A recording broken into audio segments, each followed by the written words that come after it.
Hello everyone, আজকে আমি বানাচ্ছি কাতলা মাছ, দই কাতলা। প্রথমে আমি নুন হলুদ মাখিয়ে মাছগুলোকে ভেজে নিয়েছি। খুব বেশি কড়া করে ভাজবো না, মোটামুটি একটু ভেজে নেব। তারপরে ওই তেলেই গোটা গরম মশলা, এলাচ, দারচিনি, তেজপাতা দিয়ে দেবো। তারপরে পেঁয়াজ রসুন বাটা, টমেটো বাটা দিয়ে মশলাটা একটু কষাবো। তারপরে গুঁড়ো মশলাগুলো দিয়ে দেবো, লঙ্কার গুঁড়ো, জিরে গুঁড়ো, হলুদ গুঁড়ো।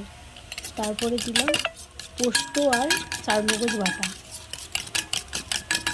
ওটাকে একটু কষতে দেবো। একটু কষানো হয়ে গেলে বাড়িতে টক দই নিয়ে টক দইটা ভালো করে ফেটিয়ে এই মশলাটার মধ্যে মিশিয়ে দেবো। মেশানোর সাথে সাথেই নাড়তে হবে।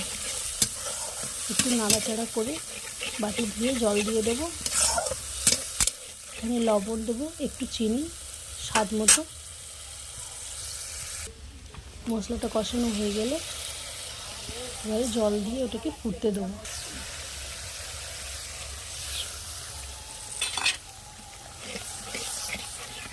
মাছটা জলের মধ্যে ফুটবে, সেই পরিমাণ বুঝে জলটা দেবো। আমি এখানে 1 বাটি মতো জল দিয়েছি।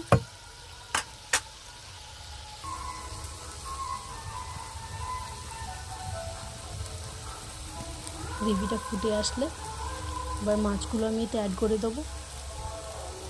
হ্যাঁ, আমি মানছি মেয়ের পিছনে টাকা দিচ্ছি, তার মানে এই নয় যে মডেল প্রেমে কিছু করেনি, ঘরও করেনি, ও সব যা করছে মেয়েটার জন্য। ও কোথায় কী করছে ও জানে, আর সে কোথায় ভীতি মারা। মাছগুলো অ্যাড করে ফুটতে দেবো। গ্রেভিটা যখন গাঢ় হয়ে আসবে দেখবে তেলটা ছেড়ে দিয়েছে মশলাটা। দেখো আমার মাছটা প্রায় রেডি হয়ে গেছে। এইভাবে দই কাতলা বানালে খুব ভালো লাগবে। ভিডিওটা ভালো লাগলে লাইক